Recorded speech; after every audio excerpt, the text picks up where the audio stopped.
룻기는 나오미라는 한 여인이 모든 것을 잃어버린 그 상태에서 시작합니다. 그리고 이 여인이 룻이라는 가난하지만 하지만 아주 비범한 믿음을 가진 여인을 만나서 삶이 어떻게 회복되는지를 다루는 성경입니다. 지난번에 보신 것과 같이 나오미는 모압에서 남편과 두 아들을 잃었습니다. 다 죽은 것이죠. 이 당시에 지금도 남편을 잃고 자녀를 잃으면 삶에 소망이 없는데 이 당시에는 정말 여인 혼자 할 수 있는 게 없어요. 절망이죠, 절망. 그런데 이 절망에 빠진 나오미를 하나님에 관한 선한 소식이 구원해 냅니다. 나오미는 하나님께서 자기 백성들에게 양식을 주셨다는 소식을 듣고 다시 베들레헴으로 돌아가는 것이죠. 절망이라는 감옥에서 벗어나서 이제 새로운 삶을 살기로 결단하는 것입니다. 자, 오늘은 여기에서 이어지는 이야기인데요. 두 며느리가 나오미와 함께 베들레헴으로 돌아가는 길에서 벌어지는 사건을 우리가 살펴보겠습니다. 나오미의 이제 1차 제안인데요. 나오미가 두 며느리에게 행복을 찾아 떠나라고 제안하는 장면으로 시작합니다. 7절에서 10절 말씀인데 성경이 있으시니까 이렇게 보시면서 따라오시면 좋겠습니다. 읽지는 않겠습니다. 나오미는 두 며느리와 함께 길을 가고 있었어요. 이제 베들레헴으로 돌아가는 거죠. 그런데 가던 중에 두 며느리에게 이런 말을 하는 것입니다. 무엇이라고 말씀하는가 하면 각각 너희 어머니의 집으로 돌아가렴. 그죠? 구약 성경에서 어머니의 집으로 돌아가라. 아버지의 집이 아닙니다. 그죠? 이 표현은 재혼을 하라는 의미입니다. 재혼해라. 이제 더 이상 시어머니인 나를 섬기려고 애쓰지 마라. 내가 너희를 며느리의 의무에서 풀어주겠다. 해방하겠다. 이런 이야기죠. 나오미는 참 착한 사람인 것 같아요. 그죠?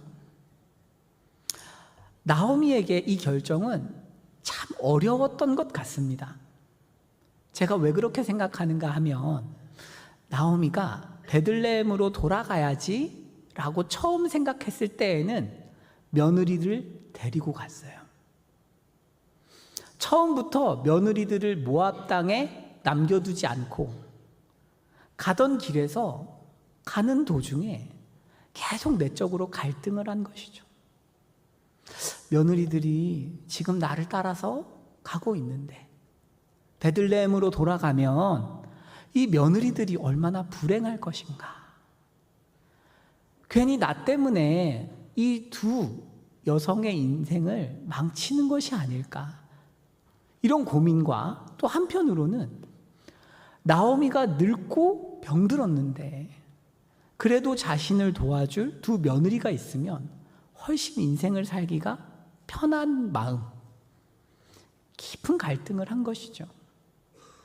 이 싸움 중에 나오미가 결단을 한 것입니다. 내가 비록 불행해지더라도, 내가 비록 조금 더 힘들어지더라도 두 사람이라도 행복해야겠다. 그래서 해방을 선언한 것이죠. 저는 이 장면을 이렇게 묵상할 때마다 참 은혜가 있는 것 같아요. 아, 그래, 인간적으로 얼마나 고민이 되는 상황일까. 나오미의 전 재산입니다. 그렇죠. 그런데 그 전 재산을 지금 풀어주고 있는 것이죠. 좋은 상황에서는 다 신사고 다 숙녀입니다. 타인을 잘 배려하던 그런 분들도 상황이 나빠지면 자신의 생존을 위해서, 이기심이 아니라 생존을 위해서 타인을 짓밟거나 희생시키는 그런 판단을 내리곤 하는데 나오미가 지금 욕망을 꺾고 있는 것이죠. 자신의 욕망을 꺾고 자신을 죽여서 두 며느리에게 자유를 주고 있습니다. 그러니까 오르바와 룻이 이 말을 듣고 눈물로 거절합니다. 어머니, 저희는 떠날 수 없습니다. 이것이죠. 적어도 오르바와 룻은 자신들의 행복한 삶을 위해서는 나오미를 버리지 않습니다. 나오미는 나를 떠나서 행복한 삶을 살아야지라고 이야기했고, 이에 대해서 오르바와 룻은 괜찮습니다. 행복하지 않아도 괜찮습니다. 라고 대답을 한 것입니다. 자, 그러니까 이 나오미라는 이 여인이 참 대단한 여인입니다. 두 번째로 제안을 해요. 두 번째로 무슨 제안을 하는가 하면, 얼마나 나를 따라오면 고생할지를 아주 선명하게 그려주는 것입니다. 이만큼 고생할 거야. 이만큼. 그 중에 핵심은 11절 14절에서의 핵심은 며느리들이 자신을 따라왔을 때 절대로 결혼할 수 없다는 사실을 강조하는 것입니다. 당시에는 형이 죽으면 동생이 형수를 모시고 살아야 돼요. 혹은 아니면 아예 다른 가문으로 보내야 합니다. 그렇죠? 나오미가 보기에 불가능한 거예요. 뭐가 불가능하냐 하면 이 가문, 나오미와 함께하는 이상은 재혼이 불가능한 것이죠. 나오미에게는 남은 아들이 없고, 나오미가 당장 아기를 낳는다고 해도 며느리들이 다 늙어버릴 테니까 이제는 며느리들이 자신 안에서는 행복할 방법이 없는 거죠. 며느리들이 자신과 함께하는 이상 재혼이라는 선택지가 존재하지 않는 것입니다. 나오미가 이걸 강조하는 거죠. 나랑 있으면 불행할 거야. 나와 함께 있으면 너희는 절대 결혼 못해. 절대 결혼 못한다. 그러면서 13절에 이렇게까지 이야기해요. 무엇이라 말하냐면, 여호와의 손이 나를 쳤어. 하나를 더 얹은 것이죠. 단순히 결혼을 못한다를 넘어서 나는 지지리도 재수 없는 여자야. 나는 온 세상의 저주를 다 받고 있는 여자야. 괜히 너희까지 나를 따라왔다가 이거 재수 못 붙는다. 괜히 나를 따라왔다가 너희 인생까지 망치면 안 돼. 이 말을 듣고 며느리들의 반응이 달라집니다. 어떻게 다른가 하면, 오르바는 아무리 시어머니 나오미가 좋은 사람이라고 하더라도 이 시어머니를 따라가는 이상 나는 불행하겠구나. 불행의 그림이 너무 선명하게 제시되니까 따라갈 수가 없는 것입니다. 그래서 자기 집으로 돌아가죠. 그런데 이 룻이라는 이 비범한 믿음의 소유자는 무엇이라고 반응을 하는가 하면 14절에 붙쫓았다 이렇게 했어요. 붙쫓았다. 이것은 붙다 이 말입니다. 붙다. 꼭 붙어 있다. 언약에 충성하다. 룻은 불행할 거라는 말을 듣고 오히려 나오미를 확 붙잡아 버리는 것입니다. 이 단어는 히브리어로 굉장히 강조되어 있어요. 강조 구문입니다. 주 안에서 사랑하는 성도 여러분, 오르바는 좋은 사람입니다. 그렇죠? 오르바는 적어도 더 나은 행복을 위해서 나오미를 떠나는 사람이 아닙니다. 그렇지만 뻔한 손해를 보면서 나오미를 쫓는 사람도 아닙니다. 반면 룻은 뻔한 손해가 예상되는데 따라가기로 결단합니다. 세상은 이런 태도를 바보라고 부릅니다. 바보. 성경은 무엇이라고 부르냐면 언약에 충성한다고 부릅니다. 우리도 그런 것 같아요. 세상이 우리를 더 행복하게 해주겠다고 유혹할 때 그 유혹에 넘어가지 않고 자리를 지키는 성도님들이 상대적으로 많습니다. 더 행복해지기 위해서 세상을 향해서 떠나지 않는 사람들, 그런 좋은 성도님들이 교회에 많아요. 행복을 더 내가 추구하기 위해서, 지금보다 더 행복해지기 위해서 예배의 자리를 떠나지는 않습니다. 그런데 하나님을 섬기는 것이 분명히 내 삶에 손해가 예상될 때, 내 삶이 고생스러워지는 것이 너무나 뻔할 때, 하나님의 말씀을 따라가는 것은 더 많은 용기와 믿음이 필요합니다. 행복해지기 위해서 하나님을 팔진 않지만 불행을 막기 위해서는 하나님을 떠날 수 있는 것입니다. 손해를 감수하지 않는 신앙생활을 하는 것이죠. 이런 신앙생활은 합리적인 신앙생활이지만 하나님께 충성하는 신앙생활은 아닙니다. 그렇기 때문에 오르반은 생명을 낳을 수 없습니다. 합리적이고 이성적으로 자기 판단을 따라서 손해보지 않는 신앙생활을 하는 이상 성경은 생명이 이어지지 않는다고 말합니다. 그러나 룻처럼 충성하는 사람을 통해서 생명이 이어집니다. 1학기에 제가 제자훈련 면접을 보고 있었어요. 제자훈련 면접을 보는데 제가 조건을 하나 걸었습니다. 이번에 조건은 무엇이냐? 여름 선교에 반드시 필참하는 것입니다. 제자훈련의 조건이었어요. 이것을 하지 않으면 제자훈련 안 된다 이거죠. 청년들이 스케줄을 조정하기가 굉장히 어렵잖아요.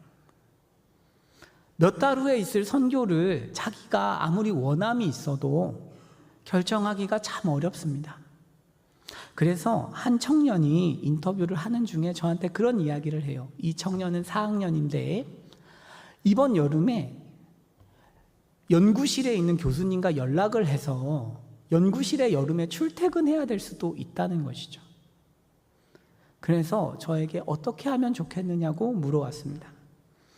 연구실에 가면 선교 일정과 겹칠 수 있다는 것이죠. 자기도 원함이 있지만 선교 일정과 맞는다면 좀 고민이 된다. 제가 그 형제에게 대학원 진학을 하든지 제자훈련을 받든지 중간은 없다. 제가 도전을 한 거죠. 대학원 진학을 해라. 대신에 제자훈련을 하지 마라. 그런 마음으로는 안 했으면 좋겠다. 왜 그런가? 제가 생각하는 제자훈련은 결국 생명을 낳는 사람을 기르는 훈련이지 않습니까? 제자훈련을 아무리 해도 하나님 앞에서 무엇 하나를 포기하지 못하는 사람을 길러낸다면 무슨 큰 유익이 있겠습니까?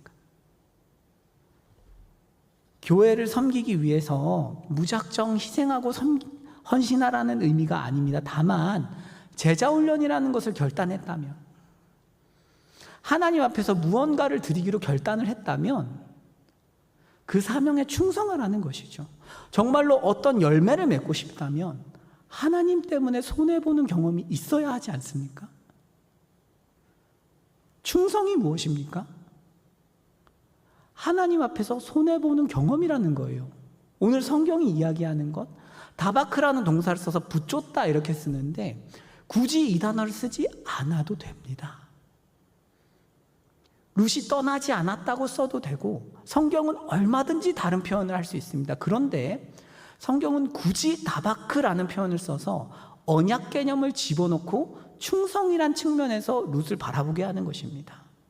어떤 것입니까? 손해를 보는 데에서 충성도가 결정된다는 거예요. 결국 우리가 하나님 앞에서 손해 볼 것 같아, 이런 것들은 대부분 진짜 손해도 아닙니다. 잠재적인 손해죠. 이렇게 하면 손해를 볼 것 같다 이거죠. 내 취업이 밀릴 것 같다. 잠재적인 것이죠. 일어날지도 모르는, 일어나지 않을지도 모르는 일을 가지고 너무 쉽게 포기하는 거예요. 내 삶에 조금만 손해가 갈 것 같으면 너무 쉽게 사역들을 내려놓습니다. 우리는 그것을 충성이라고 부르지 않습니다. 결국 그 형제가 대학원 안 가면 안 가겠습니다 결단해서 제자훈련 잘 받고 있어요. 물론 갈 것입니다. 여러분 걱정하지 마십시오. 너무 그렇게 걱정하시는 표정으로 그런 일이 쉽게 일어나지 않습니다. 예. 하나님께서 그런 형제의 믿음에 축복하실 것을 제가 믿고 있어요. 자, 그런데 성경이 너무 놀라운 책인 것은 무엇이냐 하면 손해를 보는 정도 그 이상이 있습니다. 이게 참 기가 막혀요. 자, 3차 제안인데요. 15절에서 18절 말씀입니다. 사람들이 가지 않는 거예요. 무슨 얘기냐면 나오미가 이렇게 이야기합니다. 룻에게 오르바가 갔다야. 너도 가도 돼. 이제 오르바가 떠났기 때문에 룻도 쉽게 떠날 수 있는 것이죠. 뭐든지 처음이 어렵지 않습니까? 그렇죠? 제가 성도님들하고 무슨 사역을 해서 단톡방을 만들면 첫 시간에 꼭 말씀드리는 거 있어요. 뭐냐 하면 늦습니다, 안 옵니다, 못 옵니다, 이런 것들은 개인적으로 문자하십시오. 단톡방에 쓰지 마십시오. 왜냐하면 한 사람이 그렇게 올리잖아요. 목사님 저 늦어요. 그러면 기다렸다는 듯이 다 올려요. 문화거든요. 문화. 한 사람이 하면 너무 쉽거든요.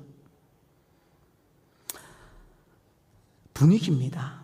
우리는 옆 사람을 보고 자신의 행동을 결정하고는 합니다. 나오미는 너무 이걸 잘 알아요. 그래서 룻을 사랑하는 마음으로 다시 한번 권면하는 거죠. 돌아가라.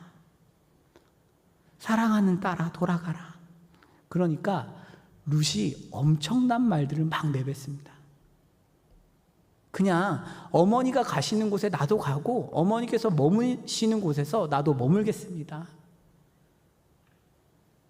이렇게 아주 강하게 이야기를 합니다. 룻기에서 룻의 대사가 많지 않아요. 룻 그렇게 말이 많지 않습니다. 그런데 처음 나오는 이 말씀이, 이 선언이 룻이 얼마나 충성스러운 사람인지를 잘 보여주는 것이죠. 룻은 이런 거예요. 결혼할 가능성 없는 거 압니다, 어머니. 그리고 어머니 저 무슨 눈치 때문에 이러고 있는 것도 아닙니다. 미안해서 이러고 있는 것도 아니고 죄책감 때문에 이러고 있는 것도 아닙니다. 어떤 어머니를 향한 부채감 때문도 아닙니다. 그냥 저는 어머니랑 있겠습니다. 지금 성경이 나오미가 룻에게 3번이나 거듭하여 떠나라고 말하고 룻이 3번이나 거절하는 것을 통해서 우리에게 어떤 말씀을 하고자 하시는 걸까요? 룻은 행복을 찾아 떠나는 사람도 아니고 손해를 무서워하는 사람도 아니고 마지막은 하나님이 말씀을 주시면 혼자라도 그 길을 걸어가는 사람이라는 것입니다. 아무도 가지 않더라도 말씀이 원하시면 나는 걸어갈 수 있는 사람, 이것이 룻입니다. 룻에게는 마음 깊은 곳에서부터 흘러나오는 진정성이 있는 것입니다. 진정성이죠. 하나님은 이런 룻을 통해서 새로운 민족, 새로운 사람들을 창조해 내십니다. 새 시대를 여시죠. 룻을 통해서 다윗을 주시고 완전히 망가진 사사시대의 사람들을 쓰지 아니하시고 이런 믿음의 사람을 가지고 새 창조를 행하시는 것입니다. 주 안에서 사랑하는 성도 여러분, 저는 이 말씀을 묵상하면서 그런 생각했어요. 저는 목사잖아요. 그래서 손해를 보는 것은 할 수 있습니다.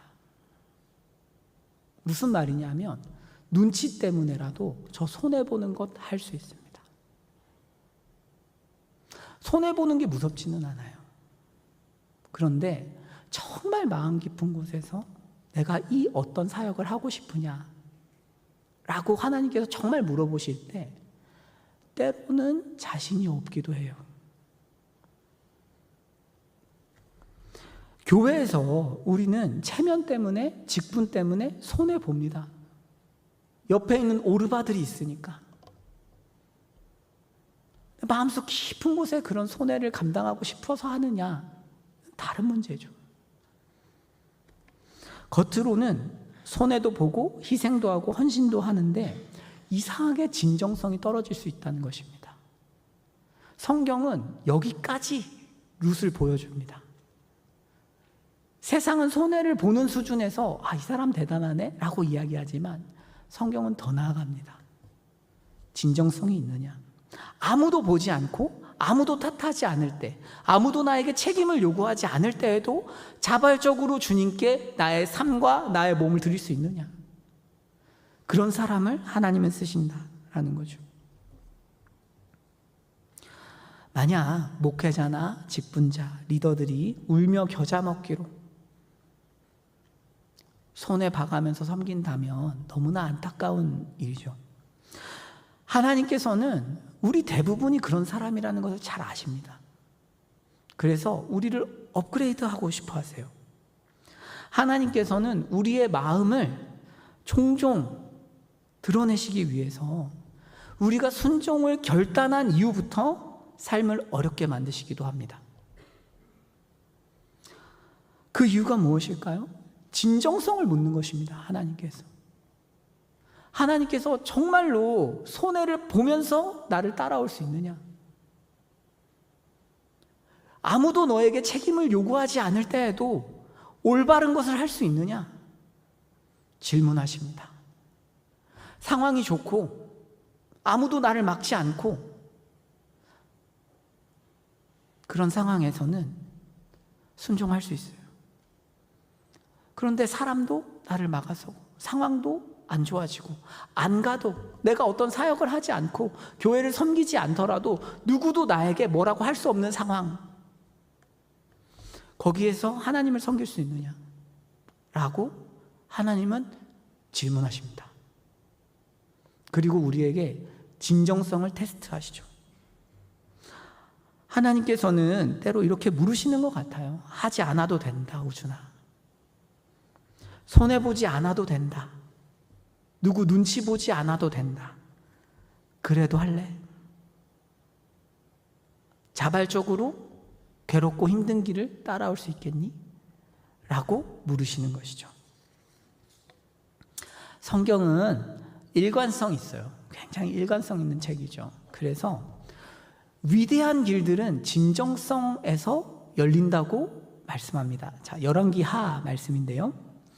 열왕기하에서 엘리야가 엘리사를 후계자로 지명하는 장면입니다. 열왕기하 2장 말씀인데요. 엘리야가 이제 승천할 때가 됐어요. 엘리사에게 너는 여기 머물러. 난 갈 거야. 엘리사가 저 따라갈 거예요. 저는 당신을 떠나지 않을 거예요. 이것을 3번 반복합니다. 3번. 왜? 엘리사한테 기회를 주는 것이죠. 이 힘들고 어려운 사역 안 해도 돼. 자발성 없으면 안 해도 돼. 엘리야는 갈멜산에서 엄청난 기적을 일으키고 아합을 이겼지만 북이스라엘은 변하지 않습니다. 절망감 있는 사역입니다.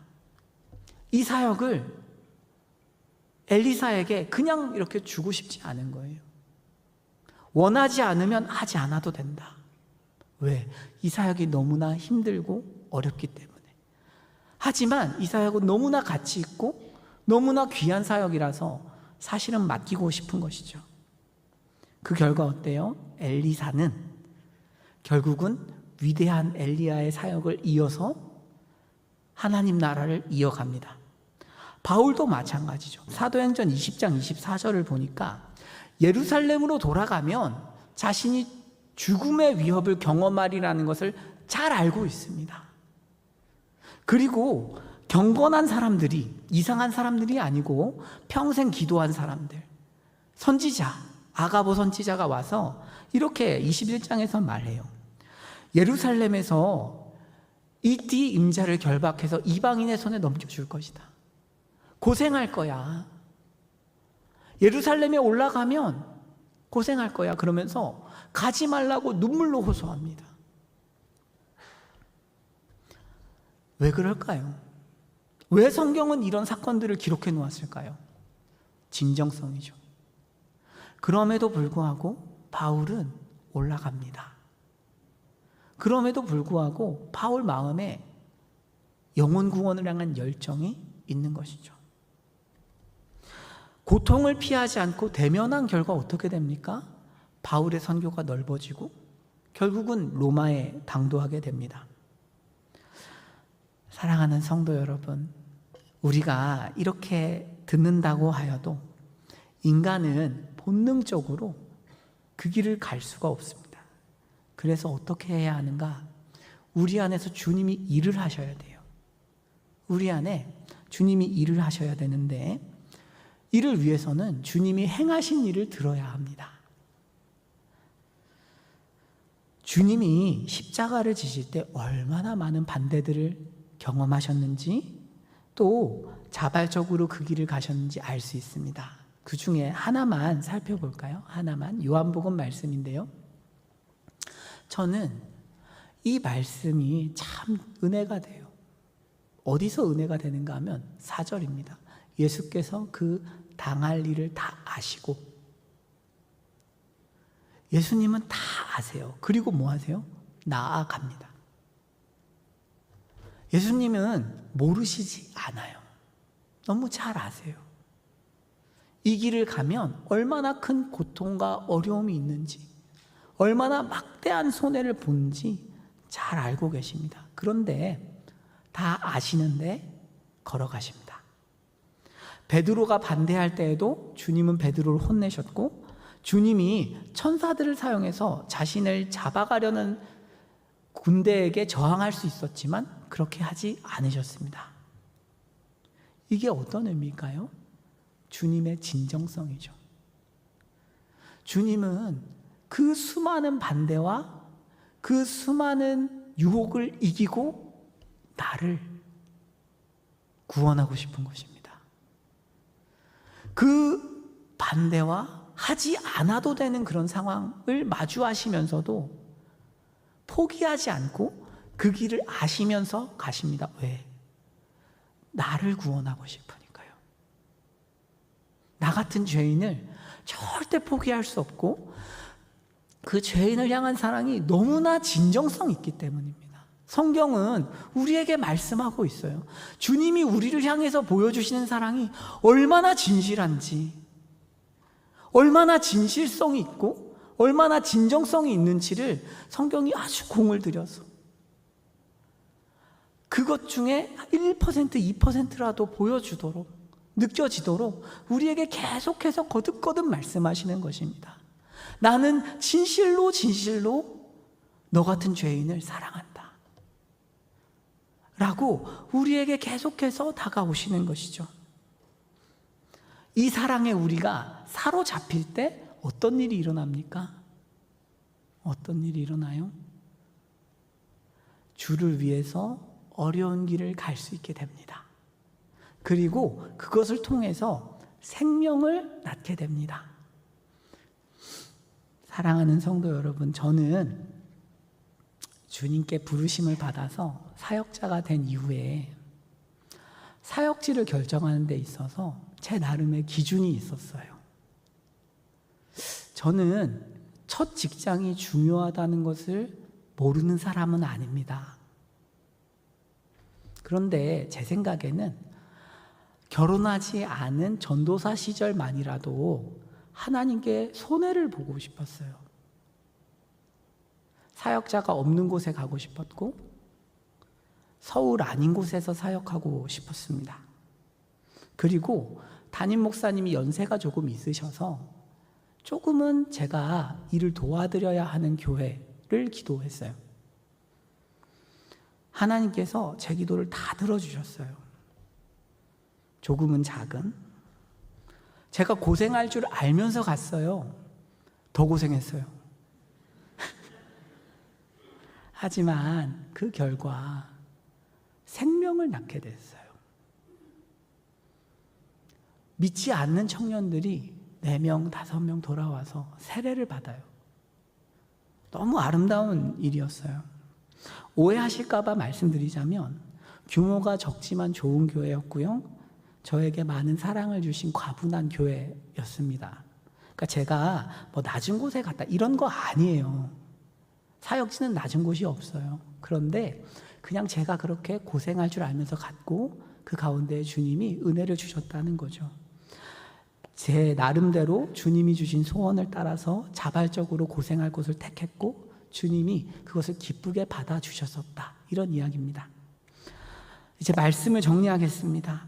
이번 여름에 신앙의 수준을 좀 높이고 싶지 않으십니까? 나를 진실로 사랑하시는 그 하나님 앞에 우리 삶을 좀 드리고 싶지 않으세요? 오늘 나오미가 이렇게 3번 제안하지 않습니까? 행복을 찾아 떠나라. 이런 제안에도 떠나는 사람이 부지기수입니다. 손해볼 줄 알면서도 따라와라. 만약 주님을 섬기는데 손해볼까 봐 지금 고민하고 계시다면 제가 도전하고 싶어요. 주님은 인간에게 빚지지 않습니다. 절대로 빚지지 않아요. 손해를 보시더라도 책임이 없고 내가 하지 않아도 되는 일에 손해를 보시면 좋겠습니다. 그런 도전이죠. 상황이 맞고 사람이 막을 때 그 지점에서 내가 하나님을 향한 섬김을 멈추더라도 누구도 비난하지 않습니다. 비난받을 일은 아니죠. 성경은 오르바를 비난하지 않습니다. 하지만 성경은 분명히 지적하는 것이 오르바는 아이를 낳지 못합니다. 오르바도 룻도 10년이라는 세월을 결혼 생활을 했고 아이가 없었습니다. 불임입니다. 하지만 룻기 끝에서 룻은 아이를 낳습니다. 불임의 저주를 극복하고 생명을 낳는 사람이 된 것이죠. 사랑하는 성도 여러분, 여름 사역에 교회를 세우는 일에 영혼을 섬기는 일에 얼마나 진정성 있게 접근하고 계십니까?